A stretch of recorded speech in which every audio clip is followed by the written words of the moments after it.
Hi and welcome to Inside Line. This week we're looking at a new Aussie-made small car and the arrival of the latest Chinese brand.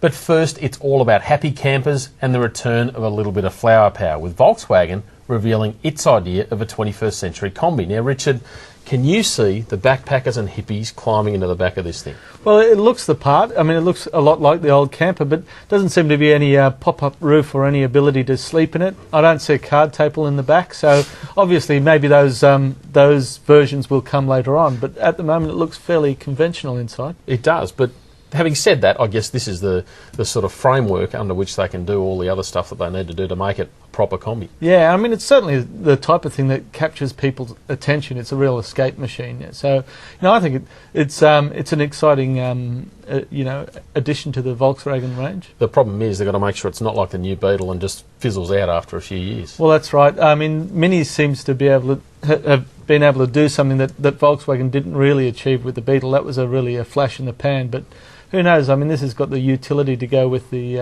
image, so it should do all right. And one of the things Volkswagen's hinting at, or they've said it's got an electric motor in this concept, and assuming that makes it into the production car, the hippies will love it. They will. Flower power for sure. Now, at the other end of the excitement spectrum is Holden's new Australian-made small car, the first to be built here since the end of local Corolla production in 1998. And Richard, no surprises that Holden has actually beefed up the model range and added a new engine. That's right. They needed to. I mean, the old engines were the Achilles heel of that car. Now they've got a new, more powerful diesel. They've got a 1.4 litre turbo petrol engine, so the thing's starting to look a little bit more attractive. We're talking percentages of fuel economy gain, though, aren't we? Like, it's not 30% more efficient. It's sort of 10, 15. And that's right. And at that end of the market, they're pretty fuel efficient anyway. So when you're talking about 10% in a car that uses 6 litres per 100, it's not a huge amount. It's not. And the interesting thing, though, with all this is Holden's actually pretty much admitting that this car's a chance to go out and beat the Commodore in terms of outright sales. Now, Commodore's been on top for 15 years. Yeah, I think the end is near for sure. And I mean, we've got people saying that fuel's going to hit $1.50 a litre. We've got trouble in the Middle East. So I mean, I can see it happening. Absolutely. And the fleet buyers will probably jump at it because it's a 4-cylinder. That's right.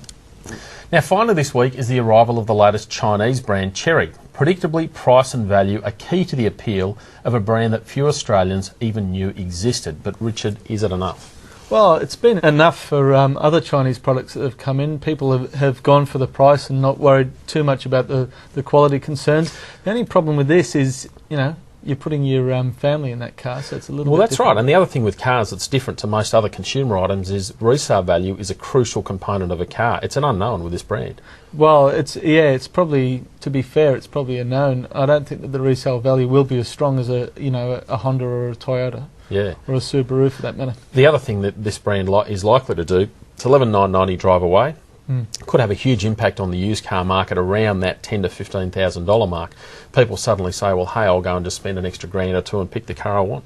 Absolutely. I mean, I think it will have an effect, and I think it'll have an effect on the used values of the big Aussie cars, which is not going to do them any favours at all. That's the last thing they need, isn't it? Still Absolutely. Not selling well.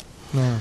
Well, that's it for Inside Line this week. Now, stay tuned to Drive for all the latest news from the Geneva Motor Show, which kicked off this week. Until then, we'll see you next time.